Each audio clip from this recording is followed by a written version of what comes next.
They say there's a thin line between love and hate. These TV couples couldn't stand the sight of each other, but managed to make it look hot. After publicly feuding with 2.5 Men creator Chuck Lorre amid plenty of other troubling activity, Charlie Sheen got himself fired from the Plum gig in 2011. Winning. Undeterred by his reputation, FX quickly scooped him up to star in Anger Management opposite Selma Blair. Look, if you're just gonna stand there drinking beer and criticizing me, could you at least take off your top? Sheen played Charlie Goodson, an anger management therapist whose rage issues destroyed his baseball career, and the rest of the plot doesn't matter except to know that Blair's character was also his occasional friend with benefits. And we are friends with no benefits. Can't we hang on to some of the benefits? A Cobra plan, if you will. During his first 2 seasons, Sheen had a habit of being late on top of a, shall we say, relaxed attitude toward work that frustrated the heck out of Blair. She went to the executive producer to vent her concerns, and somehow Sheen found out. It went horribly. Yes. Sheen made it his mission to get Blair fired, escalating his complaints all the way to the FX executives, refusing to work if he didn't get what he wanted. FX caved to his demands, and Sheen gleefully delivered the news to Blair in a text message. A source told E! News, Selma had no problem leaving after Charlie flew off the handle and seems to be at peace to be off the show. Moonlighting was a very 1980s show influenced by the films of the 1930s and 1940s in a sense. The dreamy dramedy starred Sybil Shepherd as proper office head Maddie Hayes and Bruce Willis as smirking wise guy investigator David Addison. Like a modern-day Katharine Hepburn and Spencer Tracy, they delivered their witty, intricately woven dialogue while constantly butting heads and putting one another down. Did you hear what I said? I don't want you rehearsing with us. Sure, I heard you. I just don't believe you. And they did all this while trying to deny their explosive romantic chemistry. When Maddie and David finally did couple up, ratings plummeted, likely because the underlying tension driving the show had dissipated. Willis and Shepherd's relationship wasn't terribly different from David and Maddie's. The actors were attracted to each other, and according to co-star Curtis Armstrong, they had a low-key, brief, and disastrous affair. It must have been really bad because from then on, they made a habit of filming their scenes with stand-ins so they wouldn't have to be in the same space. And there was at least one on-set shouting match. In a 2005 interview with Entertainment Weekly, Shepherd explained, "It's hard to do a show and keep your relationships with everybody. I remember at one point in the show, it had gotten to where we just hated each other." When Castle began its 8-season run in early 2009, the lead character's relationship was all business. Richard Castle, played by Nathan Fillion, was a best-selling murder mystery writer who teamed up with Detective Kate Beckett, played by Stana Katic, when someone began committing crimes based on his book. Looks like I have a fan. Yeah, a really deranged fan.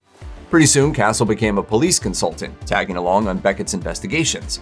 By series' end, Castle and Beckett succumbed to the sexual tension that had been there all along and get married. As the cameras rolled on the last episodes of Castle Season 8, with another season on the way, ABC announced Katic was leaving the series.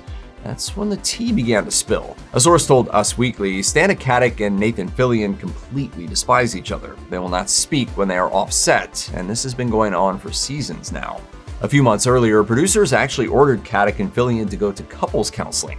In the end, ABC fired Katic and kept Fillion, then decided to cancel the show altogether.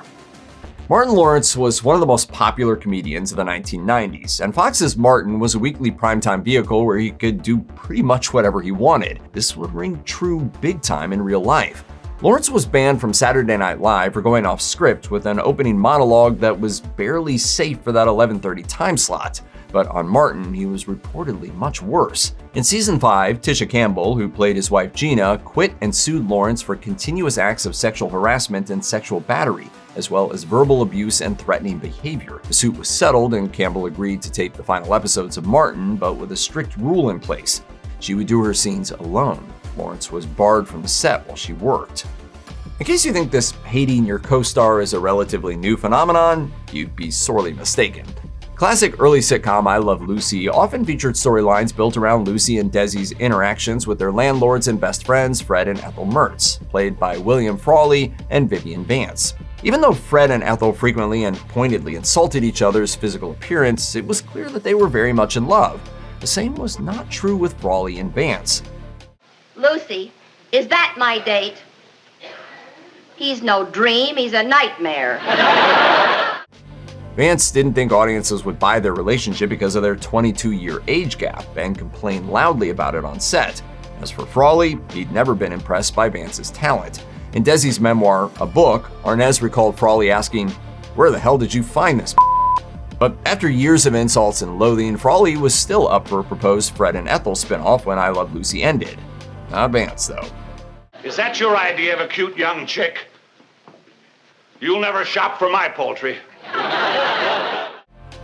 Vance refused to work even one more day with Frawley. It may or may not be an urban legend, but when Frawley died in 1966, Vance got word of it while at a restaurant and reportedly cried out, "Champagne for everyone."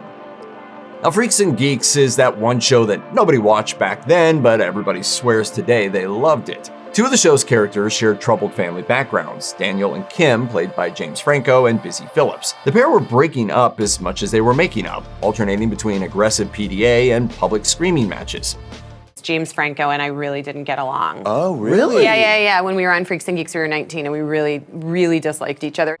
While filming a scripted altercation, Franco turned violent. After Phillips followed direction and lightly struck him in the torso, Franco broke character and came unleashed. In her memoir, This Will Only Hurt a Little, Phillips wrote, "He grabbed both my arms and screamed in my face, 'Don't ever touch me again,' and he threw me to the ground, flat on my back, wind knocked out of me." Franco was forced to apologize the next day, but kept his job.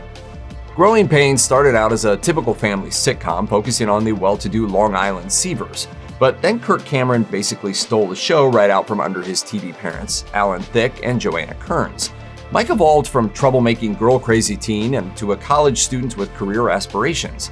During the 1989-1990 season, he also found his dream girl, Julie Costello, a college student hired to nanny the Seavers' youngest child.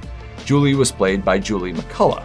Within a year, Julie and Mike's whirlwind romance culminated in a wedding that Julie then called off. Cameron had amassed so much clout that he could get plots changed and actors fired at will. The reason for Mike's transformation from bad boy to upstanding citizen was that Cameron had a massive religious awakening, going from atheist to fundamental Christian, and he wanted his character to be better behaved.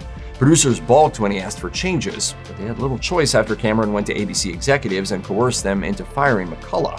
She'd appeared nude in Playboy, which upset Cameron. The TV wedding was called off, and the Julie character was abruptly written out. After rethinking the initial will they or won't they romantic saga between characters Ross and Rachel, played by David Schwimmer and Jennifer Aniston, that made Friends the hottest show on TV in the mid-1990s, the writers set the characters up with various other partners. In season 4, Rachel landed a job as a personal shopper at a high-end department store where she fell hard for a quiet, awkward Joshua, played by Tate Donovan. Aniston and Donovan had dated for years, but had broken up just before he was offered the role of Joshua. I was like, well, maybe it would be good to, work through this breakup. Maybe. Oh, God, what did she say? Oh, what an idiot. When Donovan asked his ex what she thought about him taking the job, she said she thought it was an April Fool's prank. Being professionals, the actors did their jobs. It was so tough, man. It was so tough. Oh, gosh. I remember just getting back to my dressing room and just weeping. The original central couple of CW's The Vampire Diaries were Elena, played by Nina Dobrev, and Stefan, played by Paul Wesley. Their romance faced plenty of challenges, among them the fact that Elena was a human woman and Stefan was a vampire who'd been stuck in a teenager's body since the 1860s. Are you gonna lock me in some cave and keep me hostage? Maybe I'll just turn you into a vampire. Any intense chemistry on camera was fueled by Dobrev and Wesley's mutual animosity. On the Directionally Challenged podcast, Dobrev said, "We despised each other so much that it read as love. We really just didn't get along the first maybe 5 months of shooting." We totally clashed. Creatively, it just wasn't in sync.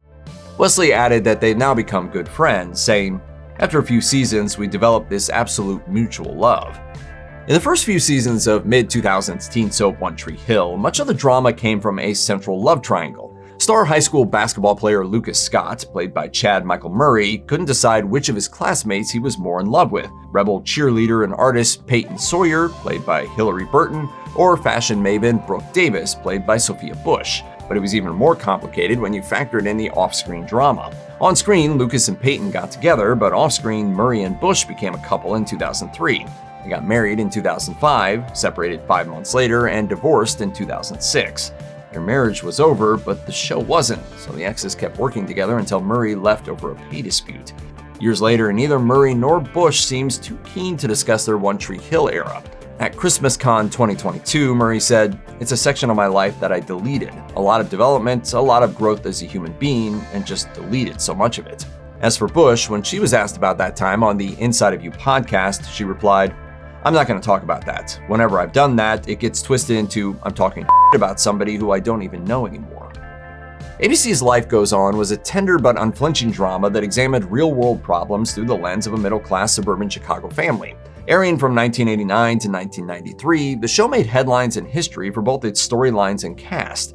The Thatcher family's teenage son, Corky, played by Chris Burke, was the first major American TV character with Down syndrome. His mother, Libby Thatcher, was played by iconic theater actor Patti LuPone, and his dad, Drew Thatcher, was played by Bill Smitrovich, a seasoned character actor with Broadway experience of his own. LuPone really disliked her on-screen spouse and didn't bother to hide it. In fact, she made sure it would be put out there forever in her book Patti LuPone, a memoir, writing, "I had absolutely no chemistry with Bill Smitrovich. If only he had been a talented or generous actor, his behavior might have been justified." Toward the end of the show's 4-season run, LuPone and Smitrovich weren't even speaking to each other off camera. LuPone revealed, "We played love scenes, we played parenting scenes, we kissed, we hugged, and when the director yelled cut, we never even looked at each other. That's acting. On my part, he just stunk." I love that.